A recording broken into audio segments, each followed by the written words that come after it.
Welcome back to the channel today, guys, on Solus Finance. For today, we'll be talking about how to manage your trade option size, right? So with options, what we want to do is we want to protect our capital to stay in the game as long as possible. The reason why this matters is because most traders don't fail from bad entries. They fail because they oversize their trades. I will get into some examples later on, but this is just a brief introduction of what you'll be seeing later on in this video. Now, who this video is really for is for those new option traders who maybe have watched some videos online but just can't quite grasp the concept yet. Well, here it's very basic, very beginner like, and you'll be able to understand just exactly how to manage your trade option sizes. We have the small accounts of $300 to $5,000, and anyone who wants consistency instead of gambling, because as we know, the market is just a big old casino, and those who survive the market, the profits will come second. What you'll learn today is how much to risk per trade, how many contracts to buy, how to avoid blowing small accounts, and how professionals think about risk. Why your position size matters. The real reason beginners lose because of not because of bad analysts, but because they risk too much on one trade, and even a good strategy fails with poor sizing. Because let's be honest, guys, we're not going to win every single trade that we take, right? So what we want to do as a trader is manage the risk and manage our losers, right? So if you risk 10% per trade and 5 losses, that's 50% of your account gone. Now if you risk 2% per trade, that's 5 losses, same amount of losses as the 10%. That's only 10% gone of the account. It's two different, very different outcomes, right? Now the emotions follow the size. So the bigger the size, the more fear and the panic, the revenge trading that you'll feel. Now, the smaller the size, you're more patient, have more clarity and discipline. You don't trade the market, you trade your emotions. One bad trade should never destroy your account. The number one rule of position sizing: never risk more than 1 to 2% of your account on one trade. Why this rule exists is because markets are unpredictable and losing streaks happen to everybody. No matter how good of a trader you are, you will go on a losing streak. And the small risk keeps losses recoverable. So if you manage your risk perfectly, you can manage how much money you are losing. Now, what this rule protects is your capital, your confidence, and your decision making. What a 1 to 2% looks like on these three different account sizes. Well, on your $500 account, if you risk 1%, that's $5 of 500. Now, 2% of 500 is 10%. And as you can see here, you just go through and just look at this little chart that we have. It's very different depending on how much money you have in your account. What risk means in options? Well, risk is what you can lose if the trade fails for option buyers. So your maximum risk is the cost of the contract, meaning the maximum risk is the premium of the contract. So if you're not okay with losing the premium of the contract, I wouldn't take the trade, because options can go to $0 and then you lost everything. Always plan risk before entering the trade. So know when you're going to get out of the trade. Know how you're going to exit the trade, whether it goes in your way or out of your way. And then how options are priced. Options are priced on quota per share. One contract equals 100 shares. For example, a 25-cent option equals $25, and so forth. You have to times the price by 100, and then that's how much the contract is worth. If you're not okay losing 100% of the option cost, the trade is oversized, like I said. Why this matters is because it stops false confidence, prevents emotional decision making, and keeps risk fixed and defined. In options, your position size, your premium that you're paying is your risk. That's one thing you have to remember. The position sizing formula. This is a simple rule that I suggest everybody follow if you're a beginner in trading options. Account size times risk percent is your max trade size, right? So we have an example right here on the account. A $2,000 account, you risk per trade 2%, right? 2% of 2,000 is $40. So, meaning you should only buy options that have a premium of $40 or less. What this means in practice, so one contract at $40 is acceptable. Anything over that is too oversized. And if you buy two contracts at 25 and it ends up being $50, that's too much. That's too much. It means you're oversizing and you can blow your account.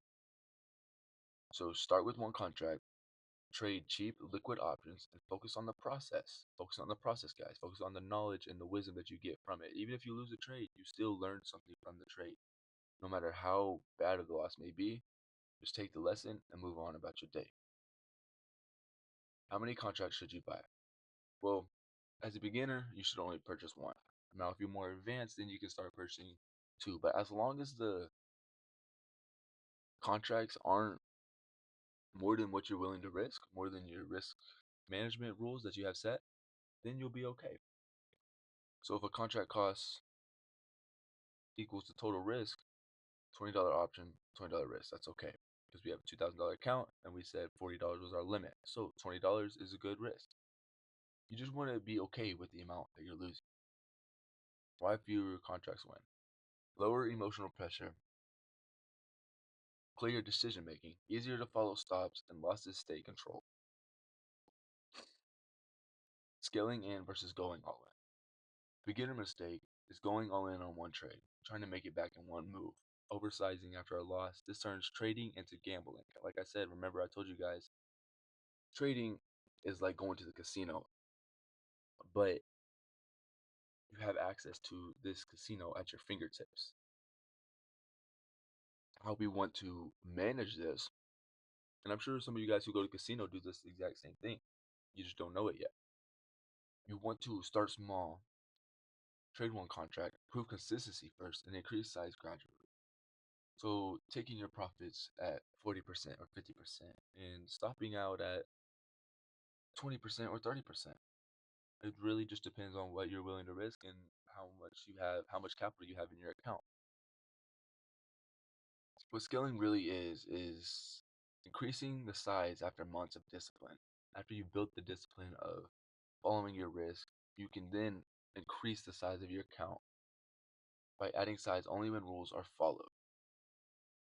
The right order I teach you guys is build discipline, consistency, and confidence, size, and then you earn right to scale up. Once you master those four things, I would suggest earning, I would suggest scaling up after you master those four things. Next, we got stop losses and profit targets. Every trade needs an exit plan, like I was telling you guys. The entry matters, exits matter more though, because your risk is defined before you even click buy. Before you go on Tasty Trade or Robinhood to click which contract you want, you need to know your risk before you click buy. Beginner profit targets take partial profits at 20% to 30%, full exit at 40% to 50%, because we don't want our winners to turn into losers. Because when you buy an option contract, like I explained in the last video, you're buying not only the money worth and betting on price going up or down, depending on if you buy call or put, but you're buying time as well. And if you hold on to a contract too long to the expiration date, the contract will expire worthless because it's too market can't move no more. There's no more time for it to move. Now, beginner stop loss rules. Choose one and stay consistent. So either do 30% or 40% to stop. Time-based stop if setup fails, and exit immediately if your thesis is invalid. Why this works? Because losses stay small, the winners compound, and the emotions are controlled by your rules. And you're trading like a professional at this point. A proper beginner option trade. So this is an example of what an option trade should look like. The account setup we have is 1.5K. The risk per trade percent, it's 2%. So max risk allowed is $30. So as long as our call option is not more than, or our put option is not more than $30, the risk is okay because that's what we're allowed to risk is $30. So we buy one call option, contract price 30 cents, total cost is $30. Matches our rules, matches our one contract only, so we're good there. Now the plan, stop loss is negative 40%. So if the contract drops negative 40%, we got to exit because that's what our rule says. Why this trade is correct? Because risk is the predefined, losses controlled, no emotional pressures, and process over outcome. Always focus on the process, guys, because that's what's going to build you to be able to stay in this game the long term. What blows up accounts, and I don't mean in a good way, is people start oversizing to make more money, but they don't realize that they don't have the plan or the discipline or the consistency to to make more money. Trading multiple contracts too early and revenge trading after a loss, and then ignoring our rules, our max loss rules, instead of sticking to it with discipline and allowing yourself the right to fight another day.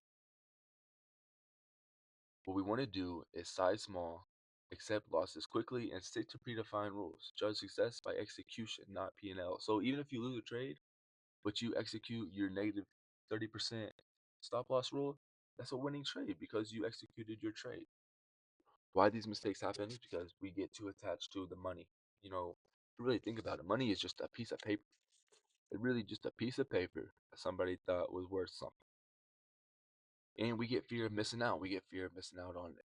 What if this trade could be the one that skyrockets, and we make millions of thousands of dollars. But having a clear risk plan helps us not have FOMO. And then we're confusing confidence with discipline. Sometimes as traders, we get too confident. And that's not a bad thing, but it can be confused with discipline, right? Because we think it's better to be disciplined than be a confident trader.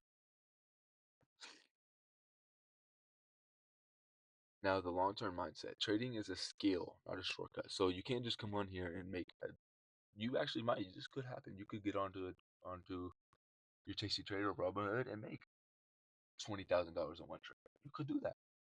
But if you don't master the skill of trading first, you won't be able to stay into this game long term. Now, small gains compound over time. Remember, I talked about in a couple of videos about compounding, right? And how compounding builds wealth. We want to build a compound against our wins. What success actually looks like. Many small losses, fewer but controlled wins, right? So we get many small losses, but they're controlled losses. We're sticking to our rules, our 30% rule, our 40% rule. And then steady account growth. We want to see the account growing steadily. It doesn't have to be overnight, right? It doesn't have to be in one trade, right? As long as the account is going steadily, you're okay. And emotional stability. Focus on what you can control. This is a big thing that I see most beginners struggle with, right?